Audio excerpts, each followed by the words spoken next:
সবাইকে আমন্ত্রণ রাতের বাংলাদেশে। শুরুতেই জানিয়ে দেব শিরোনামগুলো। সাম্প্রতিক বিশৃঙ্খলার দায় অন্তর্বর্তী সরকার এড়াতে পারে না, প্রধান উপদেষ্টার সাথে বৈঠকে মির্জা ফখরুল। ডিসেম্বরের মধ্যে নির্বাচনের আশ্বাস ডক্টর ইউনূসের। প্রধান উপদেষ্টা এবং তার সঙ্গে যারা ছিলেন তারা আমাদেরকে আশ্বস্ত করেছেন যে অতি দ্রুত তারা নির্বাচনের ব্যবস্থা করছেন এবং তিনি বলেওছেন যে ডিসেম্বরের মধ্যে তিনি নির্বাচনের ব্যবস্থা করার জন্য তারা কাজ করছেন। সংস্কার কমিশনের সুপারিশ নিয়ে শনিবার থেকে রাজনৈতিক দলের সাথে ঐকমত্য কমিশনের সভা। প্রেস সচিব জানালেন, সবার সাথে আলোচনার পর চূড়ান্ত হবে ভোটের দিনক্ষণ। গণঅভ্যুত্থানে আহত ডাবি শিক্ষার্থীদের সম্মাননা দিল বৈষম্য বিরোধী ছাত্র আন্দোলন। শহীদ পরিবার ও আহতদেরকে রাষ্ট্রীয়ভাবে সহায়তা দেওয়ার কার্যক্রম শুরু। যারা গণ্ডগোলের সৃষ্টি করতে পারে তাদেরও নিশ্চিহ্ন করবো আমরা, তাদেরকে দলে বেরিয়ে ফেলবো, নিজেদের মধ্যে নিয়ে আসবো, আর তা না হলে আইনের কাছে সুপর্দ করে দেবো।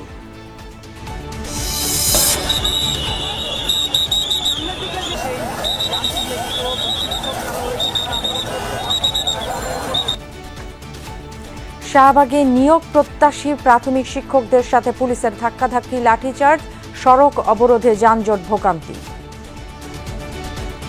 সরকার সুপারিশ প্রাপ্ত করছে রাষ্ট্রীয় স্বীকৃতি দিতে দিয়ে সরকারি আবার আমাকে চাকরি দিতে, আমাকে রাস্তায় বসে দিতে। আমাদের সুপারিশ প্রাপ্ত করছে এই সরকার, আবার এই সরকারই এখন রায় দিয়ে দিল যে এই রেজাল্ট বাতিল। সাবেক মন্ত্রী আকম মোজাম্মেলের বিপুল সম্পদের তথ্যে হতবাক গাজীপুরবাসী।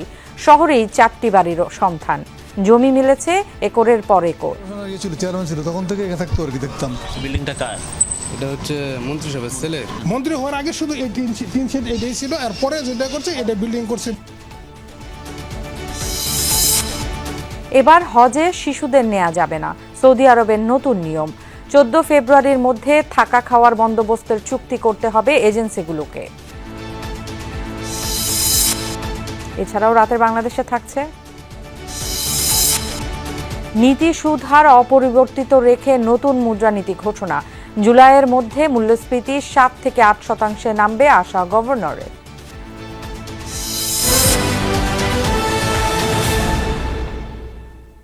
এতক্ষণ শিরোনামগুলো দেখে নিচ্ছিলেন, আপনাদের সাথে পুরো সংবাদ জুড়ে থাকছি আমি ফারহানা ন্যান্সি।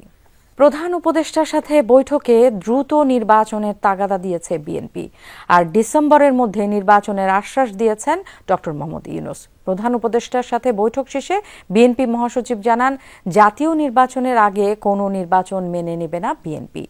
সাম্প্রতিক বিশৃঙ্খলার দায় অন্তর্বর্তী সরকার এড়াতে পারে না বলেও মন্তব্য করেন মির্জা ফখরুল। বৈঠকে রাজনৈতিক দলের ঐকমত্যের ভিত্তিতে চার্টার অফ রিফর্মস গঠনের পরামর্শ দিয়েছে বিএনপি, যা বাস্তবায়ন করবে নির্বাচিত সরকার। সোমবার সন্ধ্যা 6টার পরপরই বিএনপি মহাসচিব মির্জা ফখরুল ইসলাম আলমগীরের নেতৃত্বে স্থায়ী কমিটির 2 সদস্য সালাউদ্দিন আহমেদ ও হাফিজউদ্দিন আহমেদ প্রবেশ করেন প্রধান উপদেষ্টা বাসভবন যমুনায়। সাম্প্রতিক নানান অস্থিরতার প্রেক্ষিতে দলের স্থায়ী কমিটির সিদ্ধান্ত অনুযায়ী প্রধান উপদেষ্টার সঙ্গে বিএনপির এই বৈঠক। অন্তর্বর্তীকালীন সরকারের 6 মাস ও বিরাজমান রাষ্ট্র পরিস্থিতি বিষয়ে বিএনপির পক্ষ থেকে লিখিত বক্তব্য তুলে দেওয়া হয় প্রধান উপদেষ্টার কাছে। লিখিত বক্তব্যে গণহত্যা ও মানবতা বিরোধী অপরাধের দায়ে আওয়ামী লীগকে রাজনৈতিক দল হিসেবে বিচারিক প্রক্রিয়ায় আনা দরকার বলেও মনে করে বিএনপি। জনগণ আইন নিজের হাতে তুলে নিচ্ছে বলেও জানায় দলটি। এই যে ঘটনাগুলো ঘটেছে এর দায় সরকার এড়াতে পারেন না। এই জন্যে যে সরকারের বিভিন্ন যে প্রতিষ্ঠানগুলো আছে, বিভিন্ন যে বাহিনীগুলো আছে, তাদের সামনেই এই ঘটনাগুলো একের পর এক ঘটেছে, যেটা আমরা মনে করি দেশের সার্বিকভাবে দেশের যে আইনশৃঙ্খলা পরিস্থিতি, স্থিতিশীলতা তাকে যথেষ্টভাবে বিপন্ন করেছে এবং ফ্যাসিবাদকে সুযোগ করে দিয়েছে তাদের এই সম্পর্কে একটু কথা বলার। বৈঠক শেষে মির্জা ফখরুল জানান, দ্রুত নির্বাচনের তাগিদ দিয়েছে বিএনপি। 15 ফেব্রুয়ারি প্রধান উপদেষ্টা নির্বাচনের রোডম্যাপ ঘোষণা করতে পারেন বলেও আশা প্রকাশ করেন তিনি।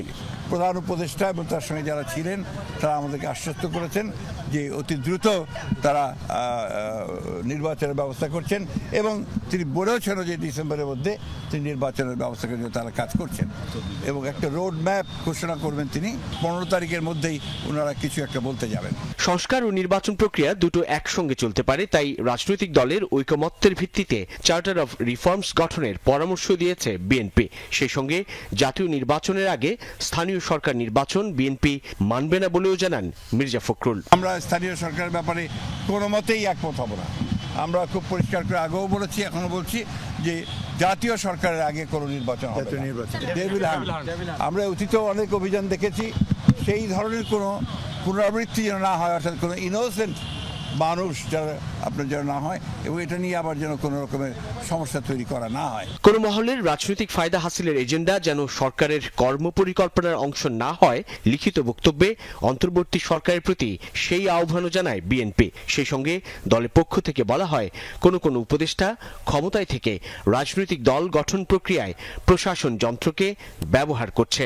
সরকারের অন্যতম প্রধান ব্যর্থতা হচ্ছে দ্রব্যমূল্য নিয়ন্ত্রণে না নিয়ে আসতে পারা। সাইফুদ্দিন রবিন, যমুনা নিউজ, ঢাকা। সব রাজনৈতিক দল একমত হলে ডিসেম্বরের মধ্যে নির্বাচন নিয়ে আলোচনা করে সিদ্ধান্ত নেবে সরকার। এই তথ্য জানিয়ে প্রধান উপদেষ্টার প্রেস সচিব শফিকুল আলম জানান, সংস্কার কমিশনের সুপারিশ নিয়ে 15 ফেব্রুয়ারি থেকে রাজনৈতিক দলগুলোর সাথে ঐকমত্য কমিশনের সভা শুরু হবে। জানান, অপারেশন ডেভিল হান্টে নিরপরাধ ব্যক্তিদের হয়রানি না করতে বিএনপির আহ্বানে সমর্থন জানিয়েছে সরকার। নানা ঘটনাবহুল সময় অতিবাহিত করছে বাংলাদেশ, প্রতিনিয়ত বদলাচ্ছে চিত্র। যুক্তরাষ্ট্র থেকে ফিরে তাই প্রধান উপদেষ্টার বাসায় যান বিএনপি মহাসচিব সহ 3 শীর্ষ নেতা। আলোচনার সারসংক্ষেপ জানাতে ফরেন সার্ভিস একাডেমিতে সংবাদ সম্মেলন করেন প্রধান উপদেষ্টার প্রেস সচিব। জানান, ডিসেম্বরের মধ্যে নির্বাচনের দাবি জানিয়েছে বিএনপি। আমাদের তরফ থেকে চিন্তা ভাবনা হচ্ছে, এই বিষয়ে কাউন্সিল অফ অ্যাডভাইজার আছেন, তারা দেখবেন। সমস্ত পার্টি মিলে বলে যে না, আমরা ডিসেম্বরেই চাই, তো সেক্ষেত্রে সেটা উনি তো বলেছেন, ওনার এমন না যে উনি একটা জায়গায় স্টিক করে আছেন যে না আমি জুনেই করব, এরকম তো আর উনি বলেন না। এটা হচ্ছে পলিটিক্যাল পার্টিগুলো কি এক্সপেকটেশন, তারা কি চায় সেটার উপরেই মূলত এটা ডিপেন্ড করবে। রাষ্ট্র সংস্কারের কমিশনগুলোর সুপারিশ নিয়ে রাজনৈতিক দলগুলোর মতামত নিতে চায় সরকার। চূড়ান্ত সিদ্ধান্ত নেবে সেই ঐক্যমত কমিশনই। 15 ফেব্রুয়ারি কনসেনসাস কমিশন, ঐক্যমত্য কমিশনের প্রথম মিটিংটা হবে পলিটিক্যাল পার্টিগুলোর সাথে। যেই 6টা কমিশনে যেই রিপোর্টগুলো এসছে, সেই রিপোর্টগুলো নিয়ে প্রথমবারের মতো প্রত্যেকটা যারা যারা পলিটিক্যাল পার্টি আছেন তাদের সাথে কথা ডায়ালগটা শুরু হবে। এছাড়া যৌথ বাহিনীর চলমান অপারেশন ডেভিল হান্ট নিয়েও কথা বলেন প্রেস সচিব। চিফ অ্যাডভাইজারের তরফ থেকে বারবার বলা হয়েছে, কোনোভাবেই হিউম্যান রাইটস ভায়োলেশন হতে দেওয়া হবে না।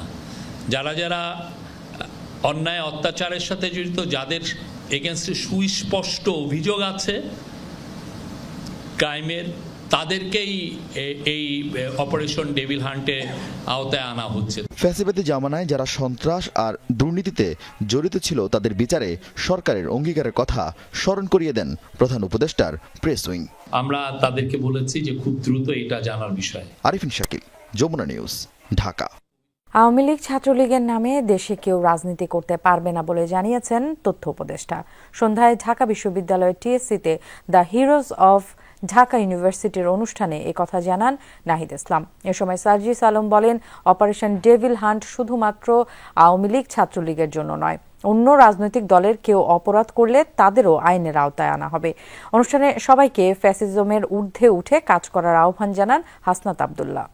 যারা বুক পেতে দিয়েছেন, যারা গুলি খেয়েছে। জুলাই অভ্যুত্থানে 6 মাস পর ঢাকা বিশ্ববিদ্যালয়ের আহত শিক্ষার্থীদের নিয়ে the heroes of Dhaka university অনুষ্ঠানের আয়োজন করে বৈষম্য বিরোধী ছাত্র আন্দোলন। সেই সংগ্রামের সময়গুলি জুলাই আন্দোলনে শিক্ষার্থীদের ওপর চালানো হামলার ভিডিও প্রদর্শনের মধ্য দিয়ে শুরু হয় অনুষ্ঠান। এ সময় স্বৈরাচার শেখ হাসিনার নির্মমতার বর্ণনা দেন আহতরা। বিভিন্ন হামলায় যারা যুক্ত ছিল, ফৌজদারি অপরাধে অভিযুক্ত যারা ছিল তাদেরকে বিচার আওতায় আনতে হবে। দলমত নির্বিশেষে সবাইকে একসাথে কাজ করে আমাদের এই পুরো দেশটাকে সুন্দরভাবে গড়ে তুলতে হবে।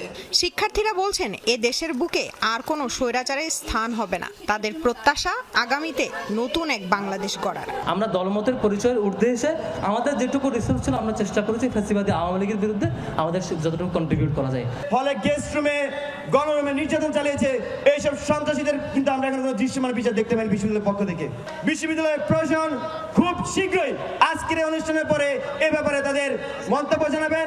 আমরা জানি ঢাকা বিশ্ববিদ্যালয়ে গত 16 বছর ধরে ছাত্রলীগের ক্যাডারদেরকে শিক্ষক হিসেবে, প্রশাসনিক কর্মকর্তা হিসেবে নিয়োগ দেওয়া হয়েছে। আমাদের শিক্ষক মহোদয়কে, নতুন প্রশাসনকে, নতুন সিন্ডিকেট সবাইকে বলবো তাদের বিরুদ্ধে কোনো কমিশন করে ব্যবস্থা নেওয়া হবে কিনা। অনুষ্ঠানে অপারেশন ডেভিল হান্ট নিয়ে কথা বলেন সমন্বয়করা। বলেন অন্যান্য রাজনৈতিক দলের কেউ অপরাধ করলে তাদেরও আইনের আওতায় আনা হবে। ডেভিল শুধুমাত্র ছাত্রলীগ, যুবলীগ, আওয়ামী লীগের ব্যানারে ছিল না, এখনো নেই। ওই কার্যক্রম যদি বর্তমানে রাজনীতি করছে এমন কোন রাজনৈতিক দলের কোন কর্মী করে, তাকেও ডেভিল হিসেবে গণ্য করে গ্রেফতার করতে হবে। সেই কার্যক্রম যদি সমন্বয়কের নাম ব্যবহার করে কেউ করে, তাকেও গ্রেফতার করতে হবে। আমরা চাই না এই মাদার পার্টির পারপাস সার্ভ করার জন্য বিশ্ববিদ্যালয়ে কোনো লাঠিয়াল বাহিনী তৈরি হোক। বিশ্ববিদ্যালয় ডাকসু কেন্দ্রিক ছাত্র সংসদ নির্বাচন চলবে, এখানে প্রত্যেকটা শিক্ষার্থী নেতা হয়ে উঠুক।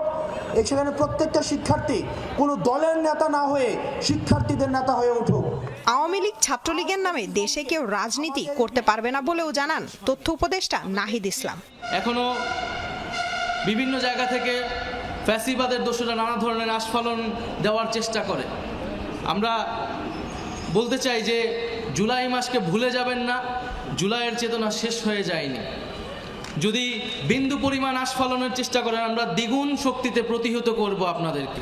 অন্তর্বর্তী সরকার রয়েছে, আমরা আইনের ভিত্তিতেই বিচার নিশ্চিত করতে চাচ্ছি। আইনের ভিত্তিতেই আমরা আওয়ামী লীগকে দল হিসেবে কাঠগড়ায় দাঁড়া করাবো এবং আমরা বলেছি যে আওয়ামী লীগ এবং ছাত্রলীগ এই মতাদর্শ এবং এই নামে বাংলাদেশের রাজনীতি করতে পারবে না। অনুষ্ঠানে গণ আন্দোলনে আহত 173 জন শিক্ষার্থীকে উত্তরীয় পরিয়ে ক্রেস্ট প্রদান করা হয়। সকল ভাই বোন। লামিয়া তিথি, যমুনা নিউজ, ঢাকা। যারা দেশে বিশৃঙ্খলা সৃষ্টি করবে তাদের বিরুদ্ধে কঠোর ব্যবস্থার হুঁশিয়ারি দিয়েছেন প্রধান উপদেষ্টা ডক্টর মোহাম্মদ ইউনূস। সামনে আরও কিছু হতে পারে এমন শঙ্কা প্রকাশ করে সকলকে সতর্ক থাকার আহ্বান জানান তিনি। সকালে জুলাই গণ অভ্যুত্থানে কয়েকটি শহীদ পরিবার রাষ্ট্রীয় অতিথি ভবন যমুনায় সাক্ষাৎ করতে গেলে এসব কথা বলেন প্রধান উপদেষ্টা। এ সময় শহীদ পরিবারের সাথে পুনর্বাসন ও আর্থিক ক্ষতিপূরণ সহ নানা ইস্যুতে আলোচনা করেন তিনি। জুলাই গণঅভ্যুত্থানে শহীদদের পরিবারের সাথে সাক্ষাৎ করেন প্রধান উপদেষ্টা ডক্টর মোহাম্মদ ইউনূস। সকালে প্রধান উপদেষ্টার বাসভবন যমুনায় তার সঙ্গে দেখা করেন শহীদদের স্বজনরা। এ সময় 21টি শহীদ পরিবার এবং 7 জন আহতদের মধ্যে আর্থিক চেক হস্তান্তর করেন তিনি। এর মধ্য দিয়ে জুলাই গণঅভ্যুত্থানে আহত ও শহীদদের পরিবারকে রাষ্ট্রীয়ভাবে আর্থিক সহায়তা প্রদান কার্যক্রম শুরু হলো। এ সময় শহীদদের রাষ্ট্রীয় সম্মাননা ও স্বীকৃতি, আহতদের আর্থিক সহযোগিতা ও পুনর্বাসন সহ বিভিন্ন বিষয় নিয়ে আলোচনা হয়। প্রধান উপদেষ্টা বলেন, যাদের ত্যাগের বিনিময়ে আজকে নতুন বাংলাদেশ বলার সাহস পাচ্ছে জনগণ, তাদের জন্য সর্বোচ্চটা করবে দেশ। তো সবসময় ভাবি যাদের কারণে, যাদের ত্যাগের বিনিময়ে দেশটা আজকে নতুন বাংলাদেশ বলার সাহস পাচ্ছে, তাদের জন্য দেশ কি করতে পারে। রাষ্ট্রের এবং রাষ্ট্রের জনগণের যে জবাবদিহিতা, এই যে বিশাল একটা পরিবর্তন, সেটা কোনো নীতি দিয়ে মাপা যায় না, এমন একটা পরিবর্তন। প্রধান উপদেষ্টা বলেন, জুলাই গণ অভ্যুত্থানের আত্মত্যাগকারীরা ইতিহাসের স্রষ্টা। যে জাতি ইতিহাস মনে রাখবে না, সে জাতির কোনো ভবিষ্যৎ নেই। বিগত সরকারের লোক এখনো বিভিন্ন মহলে আছে উল্লেখ করে ডক্টর মোহাম্মদ ইউনূস বলেন, যারা দেশে বিশৃঙ্খলা করবে তাদের বিরুদ্ধে ব্যবস্থা নেওয়া হবে। নতুন বাংলাদেশের ভেতরে যারা গন্ডগোলের সৃষ্টি করতে পারে তাদেরও নিশ্চিহ্ন করবো আমরা। তাদেরকে দলে বেরিয়ে ফেলবো, নিজেদের মধ্যে নিয়ে আসবো, আর তা না হলে আইনের কাছে সুপর্দ করে দেবো। এটা ছাড়া আমাদের কোনো গতি নেই। তাহলে আমরা নতুন বাংলাদেশ তাড়াতাড়ি গড়ে তুলতে পারবো। এটার জন্য আমরা পারি। প্রধান উপদেষ্টার প্রেস উইং জানিয়েছে, প্রতিটি শহীদ পরিবার এককালীন 30 লাখ টাকা আর্থিক সহযোগিতা পাবে। 2024-25 এবং 2025-26 দুটি অর্থ বছরে সঞ্চয়পত্রের মাধ্যমে এই সহযোগিতা দেয়া হবে। জুলাইয়ে আহতরা দুটি মেডিকেল ক্যাটাগরি অনুযায়ী সুবিধা পাবেন। সুমাইয়া ঐশী, যমুনা নিউজ, ঢাকা। পুলিশের ব্যাপক লাঠিচার্জ ধরপাকড়ের পর শেষ পর্যন্ত শাহবাগ মোড়ের অবরোধ ছেড়েছেন সরকারি প্রাথমিক বিদ্যালয়ের সুপারিশপ্রাপ্ত সহকারী শিক্ষকরা। পুলিশের জলকামান আর লাঠিচার্জে গুরুতর আহত হন বেশ কয়েকজন, আটকও করা হয় কয়েকজনকে। 3 ঘন্টারও বেশি সময় পর শুরু হয়েছে শাহবাগে যান চলাচল। অবরোধের কারণে সবগুলো সড়কেই গাড়ির দীর্ঘ সারি ও তীব্র যানজট দেখা যায়। বিকেল 4:30টার দিকে সড়ক ছেড়ে জাদুঘরের সামনে অবস্থান নেন আন্দোলনকারীরা। বেলা 2টার দিকে হঠাৎ করেই পুলিশের জলকামান নিক্ষেপ, পানির তোড়ে খানিক সরে গিয়ে আবারও রাস্তায় বসে পড়েন নিয়োগ বাতিল হওয়া প্রাথমিক বিদ্যালয়ের শিক্ষকরা।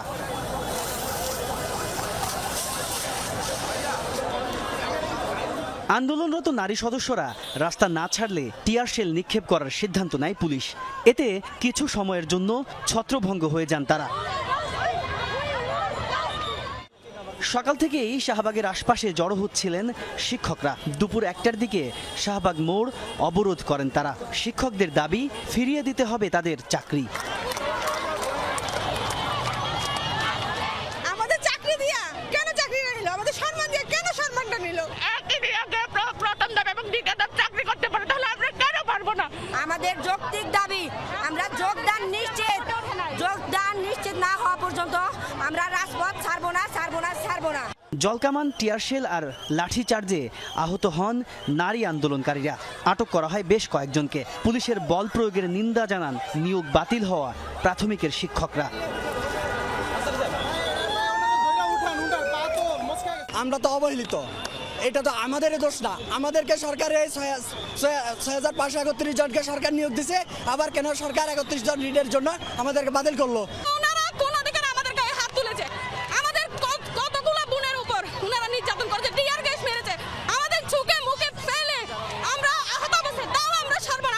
তবে পুলিশ জানায় দফায় দফায় অনুরোধ করা হয় সড়ক ছেড়ে দেওয়ার জন্য। জনভোগান্তি সৃষ্টি হলে কোনো ছাড় নয় বলে হুঁশিয়ারি দেন রমনার ডিসি। এখানে থেকে গুরুত্বপূর্ণ মোড়ে আছে, আমরা তো সেই জন্যই করতেছি যে এরা যেন উঠে যায়, আমরা যেন যান চলাচলটা স্বাভাবিক রাখতে পারি। তাদের যে বিষয়টা আছে আমি নিজে দেখতেছি যে আমি কোন জায়গায় যাওয়া লাগে আমি নিয়ে যাব। আমি অলরেডি ওদের সাথে কথা বলাইছি, প্রতিনিধি পাঠাইছি, তারপরে আবার হঠাৎ করে আসছে। দফায় দফায় আন্দোলনকারীদের সরিয়ে দেওয়ার চেষ্টা করেছে পুলিশ। তবে এক পাশ থেকে সরিয়ে দিলে আবার অন্য প্রান্তে গিয়ে বসে পড়ছেন নিয়োগ বঞ্চিত শিক্ষকরা। তারা বলছেন এই যৌক্তিক দাবি পূরণ না হওয়া পর্যন্ত রাজপথ ছাড়বেন না তারা। পুরো সময়ে আংশিক চালু ছিল যান চলাচল। বিকাল 4:30টার দিকে আবারও শুরু হয় পুলিশি অ্যাকশন। এ দফায় প্রায় সবাইকে রাস্তা থেকে সরিয়ে দেয় পুলিশ। পরে জাতীয় জাদুঘরের সামনে গিয়ে বসে পড়েন চাকরি পুনর্বহালের দাবিতে আন্দোলনরত প্রাথমিক বিদ্যালয়ের শিক্ষকরা।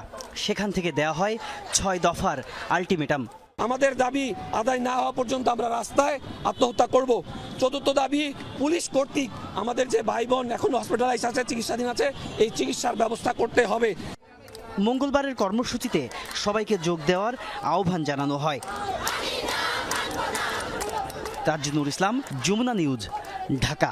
সুপারিশপ্রাপ্ত প্রাথমিক বিদ্যালয়ের শিক্ষকদের নিয়োগে হাইকোর্টের রায় পুনর্বিবেচনার আপিল করার সিদ্ধান্তের কথা জানিয়েছেন প্রাথমিক ও গণশিক্ষা উপদেষ্টা ডক্টর বিধান রঞ্জন রায় পোদ্দার। সন্ধ্যায় রাজধানীর ফরেন সার্ভিস একাডেমিতে প্রাথমিক ও উপানুষ্ঠানিক শিক্ষা সংস্কারে পরামর্শক কমিটির প্রতিবেদন নিয়ে সংবাদ সম্মেলনে তিনি কথা বলেন। কিছু সুপারিশ বাস্তবায়নে অন্য মন্ত্রণালয়ের সহযোগিতা প্রয়োজন, সেক্ষেত্রে আমরা এর জন্য চেষ্টা করব। আর কিছু সুপারিশ বাস্তবায়নে সরকারের নীতিগত সিদ্ধান্তের দরকার।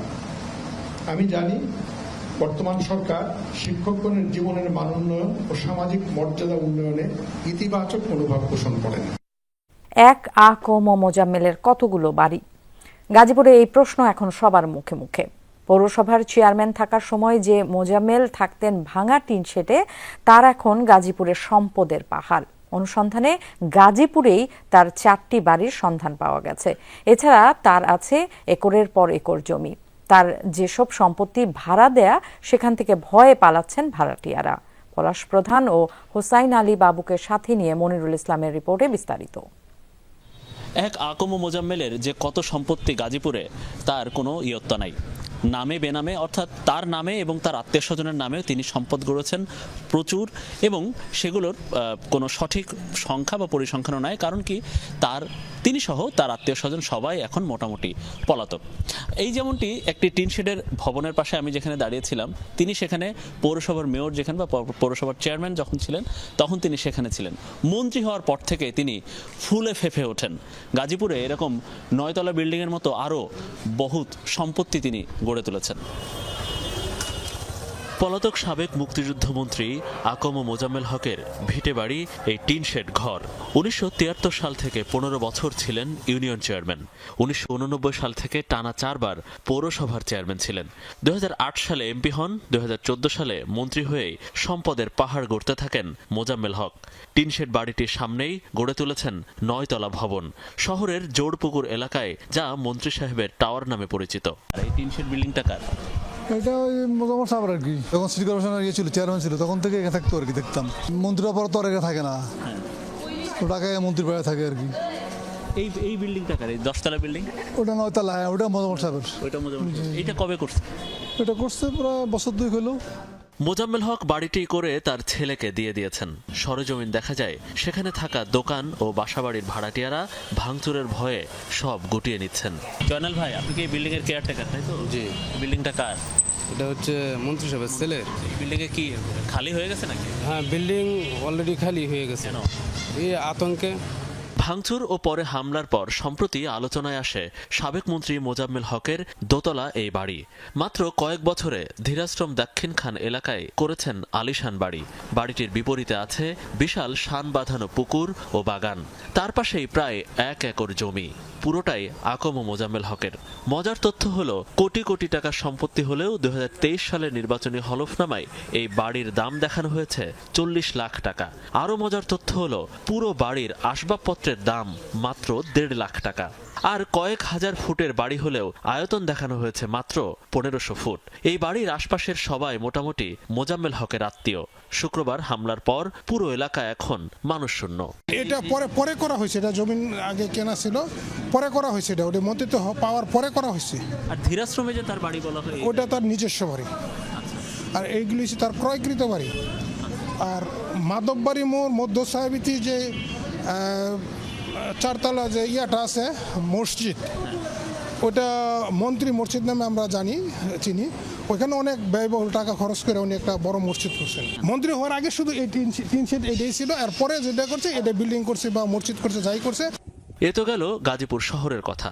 সাবেক মন্ত্রী মোজাম্মেল হক তার সংসদীয় এলাকা কালিয়াকৈরেও করেছেন বাড়ি, কিনেছেন একরের পর একর জমি। উপজেলার চা বাগান এলাকায় 7 বিঘা জমি আছে তার। মহানগর ও জেলা মিলে মোজাম্মেল হকের প্রায় 8 একর জমির সন্ধান পেয়েছে দুর্নীতি দমন কমিশন। এছাড়া নামে বেনামে সম্পত্তি ও ব্যবসার খোঁজ পেয়ে অনুসন্ধান শুরু করেছে দুদক। মনিরুল ইসলাম, যমুনা নিউজ, গাজীপুর। পিরোজপুরের সাবেক 2 সংসদ সদস্য সম রেজাউল করিম ও মহিউদ্দিন মহারাজ ও উপজেলা চেয়ারম্যান মিরাজ মহারাজের বিরুদ্ধে দুদকে মামলার সুপারিশ করবে স্থানীয় সরকার মন্ত্রণালয়, জানিয়েছেন স্থানীয় সরকার উপদেষ্টা আসিফ মাহমুদ। পাশাপাশি 1600 কোটি টাকা আত্মসাতের অভিযোগে 11 জন ইঞ্জিনিয়ারের বিরুদ্ধে বিভাগীয় ব্যবস্থা নেওয়ার কথাও জানান তিনি। সম্প্রতি ফেসবুকে ছড়িয়ে পড়া ঢাকা উত্তর সিটি কর্পোরেশনের প্রশাসক পদের জন্য দেয়া ডিও লেটারটিও সত্যতাও নিশ্চিত করেন স্থানীয় সরকার উপদেষ্টা। বলেন, ঢাকা উত্তর ও দক্ষিণ সিটি কর্পোরেশনে এখনো প্রশাসক নিয়োগ দেয়া হয়নি। এই কারণে নাগরিকরা নানা সেবা থেকে বঞ্চিত হচ্ছে। তাই এই পদগুলোতে নিয়োগের প্রক্রিয়া চলছে বলে জানান উপদেষ্টা। যাদের ব্যাপারে প্রাথমিক তদন্তে উঠে এসেছে তাদেরকে কোনোভাবেই ছাড় দেওয়া হবে না। তাদেরকে সর্বোচ্চ যেন দৃষ্টান্তমূলক শাস্তি হয়, যাতে করে এ ধরনের লুটপাট করার সাহস আর কখনো কেউ ভবিষ্যতে দেখাতে না পারে। সে বিষয়ে আমাদের মন্ত্রণালয় যথাযথ ব্যবস্থা নেবে। সময় মাত্র 4 দিন থাকলেও এখনো প্রায় 46,000 হজ যাত্রীর জন্য বাড়ি তাঁবু ভাড়া সহ 4 চুক্তি করেনি বেসরকারি হজ এজেন্সিগুলো। এ নিয়ে অসন্তোষ জানিয়েছেন খোদ ধর্ম উপদেষ্টা। সতর্ক করে বলেছেন, 14 ফেব্রুয়ারির মধ্যে চুক্তি করতে হবে, সময় বৃদ্ধির সুযোগ নেই। নিবন্ধিত কেউ যেতে না পারলে দায় নিতে হবে এজেন্সিগুলোকে। এছাড়া ওমরা হজের সময় বিমানের টিকিটের দাম দ্বিগুণ তিনগুণ বৃদ্ধির সাথে জড়িতদের বিরুদ্ধে ব্যবস্থা নিতে তদন্ত কমিটি গঠনের সিদ্ধান্ত জানিয়েছেন ধর্ম উপদেষ্টা। হজের জন্য বাংলাদেশ থেকে কোটা ছিল 1,27,000, তবে সরকারিভাবে 5,200 জন ও বেসরকারিভাবে 81,900 জন নিবন্ধন করেছেন। কিন্তু সৌদি সরকারের নির্দেশনা অনুযায়ী নিবন্ধিত হজযাত্রীদের জন্য বাড়ি, তাঁবু, পরিবহন ও ক্যাটারিংয়ের জন্য এখনও চুক্তি করেনি 70 লিড এজেন্সির মধ্যে 32টি। এর আওতায় রয়েছে প্রায় 46,000 হজযাত্রী, অথচ চুক্তির সময় আছে মাত্র 4 দিন, 14 ফেব্রুয়ারি পর্যন্ত। এ নিয়ে অসন্তোষ জানিয়েছেন ধর্ম উপদেষ্টা। নিবন্ধিত বাংলাদেশের কোনো ভাই বোন যদি হজে যেতে না পারে, এর দায় আমরা নেব না। এবং 14 তারিখ রাতেই 12টা 1 মিনিটে সমস্ত সিস্টেম ক্লোজ হয়ে যাবে। এখন কেউ যদি বলে যে আমাদের বাড়ান, মন্ত্রীর কাছে চিঠি লিখেন, ফোন করেন, ইট ইজ নট পসিবল। যদি কোনো এজেন্সি নিয়ম কানুন ভঙ্গ করে মিসকন্ডাক্টের অভিযোগে যদি অভিযুক্ত হয়, তার লাইসেন্স বাতিল হবে পেনাল্টির আওতায়, সেটা ফাইন্যান্সিয়াল বলেন, এবং লাইসেন্স তো বাতিল হবে, ইন এডিশন যে আর্থিক যে দণ্ড সেটাও আসবে, সেটা ব্যবস্থা আছে। মন্ত্রণালয়ের কর্মকর্তারা আশা করেন নির্ধারিত 14 ফেব্রুয়ারির মধ্যে সব চুক্তি সম্পূর্ণ করতে পারবে এজেন্সিগুলো। তারা প্রত্যেকেই বাড়ি ভাড়ার জন্য ওদের লোক কাজ করতেছে এবং তারা আমাদের কথা দিয়েছে যে 14 তারিখের আগেই তাদের বাড়ি ভাড়াগুলো কমপ্লিট হবে। এবার হজে যেতে পারছেন না কোনো শিশু বা অপ্রাপ্তবয়স্করা। উপদেষ্টা জানান, কেউ নিবন্ধন করে থাকলে বাদ পড়বেন। শিশুদেরকে নেওয়া যাবে না, ছোট বাচ্চাদেরকে নেওয়া যাবে না। ওমরা হজ ঘিরে এজেন্সি ও এয়ারলাইন্সগুলো সিন্ডিকেট করে টিকিটের দাম নেয় দ্বিগুণ তিনগুণ। উপদেষ্টা বলেন, এক্ষেত্রে যাত্রীর নাম, পাসপোর্ট ছাড়া বুকিং প্রথা বাতিলের সিদ্ধান্ত নিয়েছে সরকার। আগে এজেন্সিরা গ্রুপের নাম দিয়ে, গ্রুপ বলে একজনে 20-30টা করে সিট বিমানের বুক করে রাখে, তারপরে এগুলো দ্বিগুণ তিগুণ চতুর্গুণ বৃদ্ধি করে বিক্রি করে। এখন একটা সিদ্ধান্ত হয়ে গেছে, এখন যদি বুকিং করতে হয় তাহলে যাত্রীর নাম দিতে হবে, পাসপোর্ট নাম্বার দিতে হবে। ধর্ম উপদেষ্টা বলেন, যারা ওমরা হজের বিমানের টিকিটের অস্বাভাবিক দামের সাথে জড়িত তাদের বিরুদ্ধে ব্যবস্থা নিতে তদন্ত কমিটি গঠন করা হয়েছে। স্বরাষ্ট্র সচিবের নেতৃত্বে গঠিত 7 সদস্যের টিম 15 কার্য দিবসের মধ্যে রিপোর্ট দিবে। সেই সাথে কারসাজি রোধে মনিটরিংয়ে থাকছে টাস্ক ফোর্সও। আলমগীর স্বপন, যমুনা নিউজ, ঢাকা। পদবঞ্চিতদের আন্দোলনের মুখে বৈষম্যবিরোধী ছাত্র আন্দোলনের সিরাজগঞ্জ জেলা কমিটি বিলুপ্ত ঘোষণা করা হয়েছে। রাত 8:30টার দিকে কেন্দ্রীয় কমিটির পক্ষ থেকে এই ঘোষণা দেওয়া হয়। কমিটি বিলুপ্তের ঘটনায় প্রায় 4 ঘণ্টা পর যমুনা সেতু ও রেলপথ অবরোধ প্রত্যাহার করে পদবঞ্চিতরা। এরপর ধীরে ধীরে স্বাভাবিক হয় রেল ও যান চলাচল। এর আগে বিকেল 3:45টার দিকে সিরাজগঞ্জ বৈষম্যবিরোধী ছাত্র আন্দোলনের জেলা কমিটি বাতিলের দাবিতে সেতুর পশ্চিম মহাসড়ক অবরোধ করে পদবঞ্চিতরা। এতে বন্ধ হয়ে যায় উত্তরবঙ্গের সাথে সকল প্রকার যান চলাচল। পরে মহাসড়কের পাশাপাশি রেলপথও অবরোধ করে পদবঞ্চিত শিক্ষার্থীরা। রেল ও যান চলাচল বন্ধ হয়ে যাওয়ায় মহাসড়কের সৃষ্টি হয় দীর্ঘ যানজটের। সংকোচনমূলক ধারা বজায় রেখেই অর্থ বছরের দ্বিতীয়ার্ধে নতুন মুদ্রানীতি ঘোষণা করেছে বাংলাদেশ ব্যাংক। পরিবর্তন নেই নীতি সুধার এবং বেসরকারি খাতের ঋণ প্রবৃদ্ধিতেও। গভর্নর জানান, সবকিছু ঠিক থাকলে জুনের মধ্যেই মূল্যস্ফীতি নামবে 7 থেকে 8%, প্রবৃদ্ধি হবে 5% উপরে। অনুষ্ঠানে ব্যাংকিং খাতে সংস্কার এবং পাচার করা অর্থ ফিরিয়ে আনার বিষয়েও কথা বলেন গভর্নর। অর্থনীতিতে সবচেয়ে বড় মাথাব্যথার কারণ উচ্চ মূল্যস্ফীতি। এতে সবচেয়ে বেশি বেকায়দায়ী নিম্ন আয়ের মানুষ। তাই এটি নিয়ন্ত্রণে শুরু থেকেই কঠোর অবস্থানে গভর্নর। দায়িত্ব নিয়েই কয়েক দফা নীতি সুধার বাড়িয়ে সংকোচনমূলক মুদ্রানীতিকে আরও সংকোচন করেন তিনি।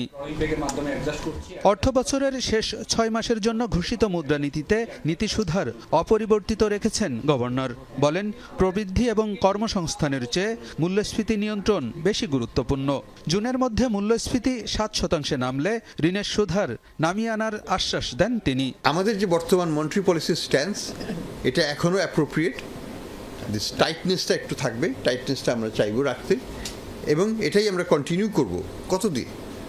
আমার ব্যক্তিগত মত হচ্ছে যে আমরা যদি ইনফ্লেশনকে আমরা সত্যি 7%-এর নিচে নামিয়ে আনতে পারি, তখন আমরা পলিসি রেটকেও নামিয়ে আনব। এই বছরের দ্বিতীয়ার্ধেই আমরা এই আনওয়াইন্ডিং অর্থাৎ পলিসি রেটটাকে নামিয়ে আনার ব্যাপারে আমরা হয়তো সিদ্ধান্ত নিতে পারবো। বৈদেশিক লেনদেন এবং আর্থিক হিসাবের পাশাপাশি স্থিতিশীল রয়েছে বিনিময় হার। চাপ কমেছে ডলারের উপরও, তাই সামনের দিনে আমদানিজনিত মূল্যস্ফীতি বাড়ার আশঙ্কা নেই। চাহিদার যে একটা সিজনাল ডিমান্ড সেটা কিন্তু এই ফেব্রুয়ারি মাসে শেষ হয়ে যাবে, মানে কমে যাবে। এই এক্সচেঞ্জ রেটটা উপরে বড় কোনো চাপ আসবে না। এক্সচেঞ্জ রেটের উপর চাপ যদি না পড়ে তাহলে আমাদের ডিমান্ড ম্যানেজমেন্ট পলিসির সাপোর্টে আমাদের ইনফ্লেশনটা আস্তে আস্তে কমে আসবে বলে আমরা মনে করি। বেশ কয়েকটি ব্যাংক ঘুরে দাঁড়িয়েছে জানিয়ে গভর্নর বলেন, দুর্বল ব্যাংকগুলোকে প্রয়োজন অনুযায়ী সহায়তা দেওয়া হচ্ছে, পাশাপাশি চলবে সংস্কার কার্যক্রম। আমরা ব্যাংকিং খাতে সংস্কার নিয়ে কাজ করছি। একটু লিকুইডিটি ক্রাইসিসে আছে, আমরা তাদেরকে লিকুইডিটি সাপোর্ট দিয়েছি, প্রয়োজনে আরও সাপোর্ট দেব। ক্ষুদ্র ডিপোজিটর তারা যেন খালি হাতে ফিরে না যায় কোনো ব্যাংক থেকে, তাদের স্বার্থ আমরা সবসময় দেখব। প্রত্যেকটা ডিপোজিটরি স্বার্থই আমাদের দেখব, সেটা আমাদের সেন্ট্রাল ব্যাংকের দায়িত্ব। কিন্তু এখানে আমাদের সংস্কার কার্যক্রমগুলো আমরা চালিয়ে যাব। পাচার করা অর্থ ফিরিয়ে আনার বিষয়ে বাংলাদেশ ব্যাংক সঠিক পথে রয়েছে বলেও জানান গভর্নর। পাচারকৃত সম্পদ উদ্ধারের ব্যাপারে আমরা ইন্টারন্যাশনাল আইন কানুন মেনে আমরা প্রচেষ্টা চালিয়ে যাচ্ছি। আলমগীর হোসেন, যমুনা নিউজ, ঢাকা। বইমেলার একটি স্টলে বিতর্কিত লেখিকা তসলিমা নাসরিনের বই রাখা এবং সামাজিক যোগাযোগ মাধ্যমে প্রকাশকের দেয়া স্ট্যাটাসকে কেন্দ্র করে উত্তেজনা দেখা দেয়। পরিস্থিতি সামাল দিতে প্রকাশক শতাব্দী ভবকে গ্রেফতার করে পুলিশ। সন্ধ্যায় স্টলের সামনে ভিড় করে তসলিমা নাসরিনের বই রাখার প্রতিবাদ জানায় একটি পক্ষ। বাগবিতণ্ডার এক পর্যায়ে পুলিশ শতাব্দী ভবকে মেলার কন্ট্রোল রুমে নিয়ে যায়। এ সময় কন্ট্রোল রুম ঘিরে রাখে প্রতিবাদকারীরা। এক পর্যায়ে শতাব্দী ভবকে থানায় নিয়ে যেতে চাইলে তার উপর হামলার চেষ্টা চালায় বিক্ষুব্ধ বেশ কয়েকজন। পরিস্থিতি নিয়ন্ত্রণে আসার পর তাকে থানায় নেওয়া হয়। রমনা জোনের ডিসি মাসুদ আলম জানান, তার বিরুদ্ধে মামলা দায়ের এবং সব্যসাচী স্টলটা বন্ধ রাখা হয়েছে। এদিকে বইমেলায় এমন ঘটনার তাৎক্ষণিক প্রতিবাদ জানিয়ে মিছিল করেছে কয়েকটি ছাত্র সংগঠন। সরাসরি বলে যে ভাই, আমরা তো তোমাদেরকে উদ্দেশ্য করে বলি নাই, যারা তাসলিমা নাসরিনের বই সরাইতে চাইছে আমি তাদেরকে উগ্রবাদী বলছি। বাংলা একাডেমির যে কর্তৃপক্ষ তাদের সাথে কথা বলেছি, হ্যাঁ, এটা স্টল বন্ধ থাকবে। 2 নম্বর, তার বিরুদ্ধে যে অভিযোগ আছে তাকে আমরা এখন গ্রেপ্তার করতেছি, নিয়ে যাব, থানায় নিয়ে যাব। আমরা খতিয়ে দেখে তার বিরুদ্ধে সে যতটুকু অপরাধ করেছে এই অপরাধের জন্য আমরা মামলা দিব। সব্যসাচীর উপর যে ন্যাক্কারজনক হামলাটা করলো, আমরা এটা তীব্র নিন্দা জানাচ্ছি। আজকে যে ঘটনা, সেই ঘটনার দায় কিন্তু আমাদের এই ইন্টারিম সরকার, অন্তর্বর্তীকালীন সরকার এবং তার যে দায়িত্বপ্রাপ্ত লোকজন রয়েছেন তারা কেউই এড়াতে পারেন না। বিডিআর হত্যাকাণ্ডের বিচারের বিষয়ে স্বরাষ্ট্র উপদেষ্টার বক্তব্যের প্রতিবাদ জানিয়েছেন সম্মিলিত বেসরকারি বিশ্ববিদ্যালয়ের অন্যতম সমন্বয়ক আয়াতুল্লাহ বেহেশতি। রাতে ঢাকা বিশ্ববিদ্যালয়ের মধুর ক্যান্টিনের সামনে প্রেস ব্রিফিংয়ে তিনি তৎকালীন বিডিআর থেকে যারা চাকরি হারিয়েছে তাদের চাকরিতে পুনর্বহালের দাবি জানান। বলেন, যারা ন্যায় বিচার পায়নি তাদের চাকরি ফিরিয়ে দিতে হবে। নিরপরাধীদের সব ধরনের সুযোগ সুবিধা ফিরিয়ে দেওয়ার দাবি জানানো হয়। এ সময় বিডিআর পরিবারের সদস্যদের 6 দফা দাবি আদায়ে মঙ্গলবার থেকে লাগাতার কর্মসূচির ঘোষণা দেন বেহেশতি। জানান, মঙ্গলবার সকালে শহীদ মিনারে অবস্থান কর্মসূচি দিয়ে শুরু হবে প্রতিবাদ। পদত্যাগ করলেন সংঘাত কবলিত ভারতীয় রাজ্য মণিপুরের মুখ্যমন্ত্রী বীরেন সিং। রাজ্যের বিধানসভায় অনাস্থা প্রস্তাবের মুখোমুখি হওয়ার আগেই এই সিদ্ধান্ত নিলেন তিনি। রোববার স্থানীয় সময় সন্ধ্যায় রাজ্যপাল অজয় কুমার ভাল্লার কাছে পদত্যাগপত্র জমা দেন বিজেপি নেতা বীরেন সিং। মণিপুরে দীর্ঘ সময় ধরে চলা সংঘাতের জেরে বেশ কিছুদিন ধরেই তার নেতৃত্ব নিয়ে বিরোধিতা দেখা দিয়েছে বিজেপির মধ্যে। দলের বাইরেও পড়তে হয়েছে চাপে। সোমবার বিধানসভায় অনাস্থা প্রস্তাবের মুখোমুখি হওয়ার কথা ছিল বীরেন সিং এর। ধারণা করা হচ্ছিল স্বয়ং বিজেপি থেকেই উত্থাপিত হতে পারে প্রস্তাব। স্বাধীনতা পরবর্তী সময়ে বীরেন সিং এর শাসনামলে সবচেয়ে বেশি সংঘাত সহিংসতা দেখেছে ভারতীয় উত্তর পূর্বাঞ্চলীয় এই রাজ্যটি। ইনজুরির কারণে বেশ কয়েকটা দল তাদের চ্যাম্পিয়ন্স ট্রফির স্কোয়াড পরিবর্তন করতে বাধ্য হয়েছে। জানা গেছে, ইনজুরি না থাকলে বাংলাদেশ দলের নির্বাচকরাও দল বদলের পক্ষে না। সেক্ষেত্রে একদম শেষ পর্যন্ত তারা ফিজিও রিপোর্টের অপেক্ষায় থাকবেন। এরই মধ্যে অনুশীলনে চোট পেয়েছিলেন সৌম্য সরকার, যদিও জানা গেছে সৌম্যের চোট গুরুতর না। মানুষ লজ্জায় মুখ লুকোয়, সৌম্য সরকার লুকোলেন কষ্টে, চোট পাওয়ার কষ্টে, চ্যাম্পিয়ন্স ট্রফি থেকে ছিটকে যাওয়ার সম্ভাবনার কষ্টে।